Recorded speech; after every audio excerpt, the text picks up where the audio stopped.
But then there's sins that if I'm not willing to submit to them, I execute them, as it were. This guy who's like a scoundrel who takes his brother's wife, still feels the pang of conscience, it seems, which is why maybe he was open to listening to John. Didn't want to kill him at first, which is interesting. But now, because of his own pride, and maybe because of this like lesser honor of making an oath to this girl, decides to kill John. So he promptly dispatches an executioner with orders to bring back his head. He went off and beheaded him in the prison. He brought in the head on a platter and gave it to the girl. The girl, in turn, gave it to her mother. Ugh. When his disciples heard about it, they came and took his body and laid it in a tomb. Isn't that wonderful? There is a lot of healing that needs to happen there. Yeah. Like this would be and don't you wish the girl was just like, yeah, I'll take half your kingdom. Yes, please. Yeah. Like, do you think even she wishes? Gosh, I wish I didn't go and ask my mom. Don't know. Or do you think she was trying to like re-earn her mom's approval and wanting to do something? I don't know. I mean, we could think about that, but sometimes I think things get too far out and we just start speculating, and I don't know if we have it's too difficult. It's too far removed at that point to discern motives. But to put this like really down to earth, this would be like, my brother Tom is like has a lot of power. He's in a powerful position, and he marries you while I'm alive.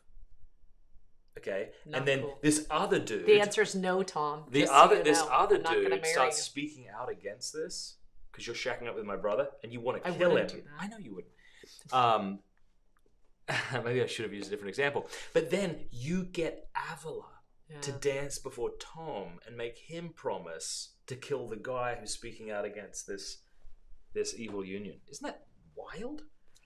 I love the Gospels. It's like a gold mine you can never exhaust. It's just...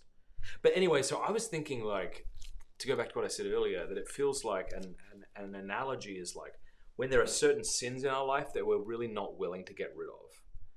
Like, I think for me, for the longest time, it's like swearing. You know, like I justify swearing, but I hear an argument against it, and I'm like, yeah, that makes sense to me. I like hearing that argument, but I put it up on the shelf. Like I put it in prison, and I don't engage it anymore.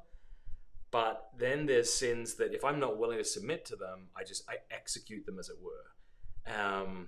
So it's like, if you think of like sodomy, right? Like sodomy is this evil thing, and at first you say to people, just it's none of your business, you know? And then you demand that everybody celebrated it. And then you got to make a choice, kind of thing. So anyway, fascinating.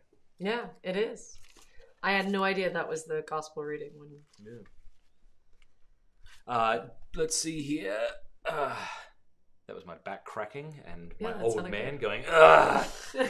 Doshield says, I was pondering this reading this morning. Also, it reflects how so many people in the world today are in broken relationships. So sad how our children are manipulated for selfish sin. Yeah, like this girl is manipulated by her wicked mother.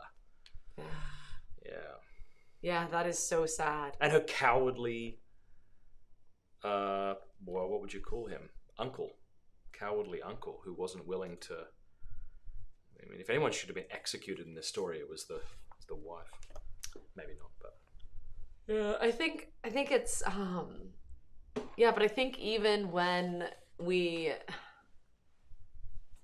feel like you just keep digging yourself in a deeper hole, right? When it's like, gosh, I hate this person. I hate that he's calling me sinful. I just want him to die. I wish I could kill him. I just want him to be dead.